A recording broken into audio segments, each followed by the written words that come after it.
Catch a movie and some soft-serve grub cream. Polypa's mouth twitches. It could just be a muscle spasm, but you like to think it's a smile of approval and bargaining camaraderie. Yeah, I guess we could. That's what people do on dates, right? It's been a while.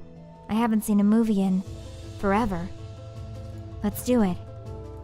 She squeezes your hand. You would have thought holding hands for so long would get sweaty and uncomfortable. You are certainly nervous enough, but her skin is surprisingly cool. With a couple of exceptions, all of your new friends have been literally cold-blooded, also metaphorically for a few of them. But you aren't going to judge them for their lifestyle choices. That isn't your place as a friend. Regardless, your point is it's kind of nice holding hands even if it is under completely false murder pretenses. Come on, there's probably a theater in there. Makes sense. You aren't from around here and you don't think Polypa is either, but you can always recognize a mall when you see one. Stores and escalators and fountains full of slimy mall water that's probably been in there for years. The biggest difference between this and an Earth mall is that there doesn't seem to be anyone working at any of these stores. Everything is automated. That and the top floors appear to be reserved for high bloods.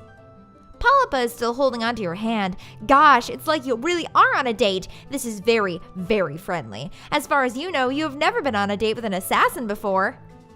You can't read the showtimes and descriptions and you don't have any money, but Polypa chooses the movie and pays for you both. She tosses a couple of coins into a slot and the machine spits out 2 tickets. You don't see any soft-serve grub cream, but you are a little too queasy from mingled nerves and excitement currently to deal with anything called grub cream. You do, however, stop for a bag of buttery exploded kernels at the concession stand. The theater you follow Polypa into isn't crowded, but you still feel every pair of eyes settling on you as you walk up the steps. Your heart pounds and sweat slides in the back of your neck. You are just positive everyone can see right through you to this deeply controversial cross-species matchup you've got going on here. Even worse, Polypa takes a seat weirdly close to the only other group in here. Man, awkward. The movie starts playing. Apparently in Alternia there aren't any trailers before movies. Kind of a bummer. If you were going to be stuck here, you want to know what hot new summer blockbusters you have to look forward to.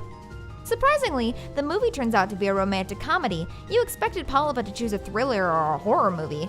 From what you can glean of the plot, it's about a beautiful young jade blood who gets involved with a visiting blue blood and their servant, a big bumbling bronze.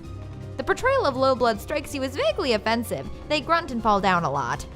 The caverns look a lot fancier than you remember from the time you hung out with Grania, just a lot bigger and more glittery.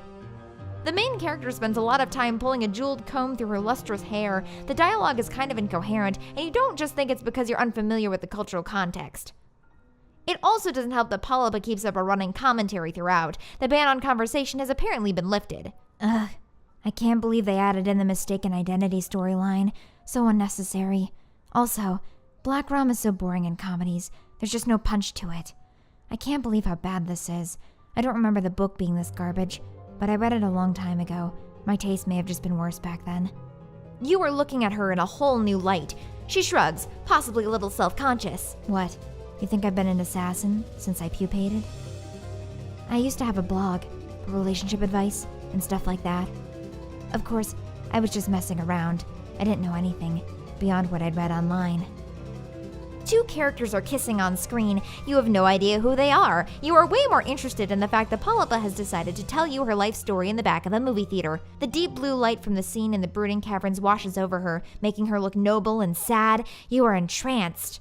It didn't last, though. I doubt it had anything to do with my blog, but a few sweeps ago, a group of kids broke into my hive. I think they were high, maybe on soper. Whatever. They stole a bunch of my shit, killed my lussus, and then some psionic fuck broke both my legs with his brain. Just because they thought it would be funny. You are riveted. You have a bit of a tragic backstory yourself, but nothing this dramatic. Polypa picks through the buttery exploded kernels with a delicate claw. I was trapped in my hive. I would have starved to death if it hadn't been for some teal who lived in my neighborhood. Just some little idiot who ran around with an Eastern Alternia replica sword, challenging per beast to duels. Teal bloods are pedantic bulge lords, but they care about justice, and these kids had attacked me for no reason. I didn't break any laws. Anyway, that's why I'm equal opportunity for how I take jobs. Low blood, high blood, everyone is scum. One of the kids in the row ahead of you turns around to tell Polypa that if she and her Moira want to get all nasty and pale, maybe you should get a room. Polypa kicks the back of her chair and tells her maybe she should mind her own business. The girl looks about ready to jump over the back of her seat, but the guy next to her pats her firmly on the cheek, almost a slow-motion slap, firm and intense with plenty of uncomfortable, intimate eye contact. The girl settles down after that, and everyone goes back to watching the movie. The rest of it goes by with your head spinning and your heart in your throat. You are glad Polypa trusts you enough to share her past, but you were nervous about her talking about it in public. Wasn't the whole point of coming to the movie to lay low? Think about it. When that girl sees the description in the alert, she's not going to be thinking about the noisy olive blood getting all conciliatory in public. It's way safer than skulking around. Believe me. Gosh, Polypa really is an expert. You are so glad you got to go on this date with her, even if it was mostly fake. As soon as you are back out on the street, Polypa pulls out her phone. Slowly, her face falls. Fuck. That little nook-licker. I thought she bailed on me, but according to Chitter, she's dead. They got her. Damn it. I told her to be careful. Her sadness is quickly turning to rage, vibrating off her in frantic waves. Her voice gets louder too, and people are starting to look your way. Heckling in a theater is one thing, shouting at a phone about murder is another. This is going south fast. You've got to calm her down. Deploy shish pap! For lack of a better plan, you copy what you saw the troll inside do to his angry date. You press your palm firmly to her cheek. To your intense shock, she blushes a deep olive green and her eyes slip closed. She leans into your touch as if she is drawing comfort from this tiny little gesture. Then she blinks and pulls away. Listen, I'm technically on the clock right now. Let's be professional. She bites her lip, hesitating. Then she reaches up and repeats the gesture on your face. An unbelievable warmth fills you. Could it be? The warmth of friendship? You're a weird-looking, double horn amputee with very few social skills, terrible survival instincts, and both short-term and long-term memory loss. But you're all right. If you ever want to earn a little cash, I could use a partner I can depend on. Is it raining? No, those are just tears in your eyes. Tears of gratitude. Okay, don't get too choked up. You're definitely just gonna be bait. You assure Polypa that due to your general ineptitude, you wouldn't want it any other way.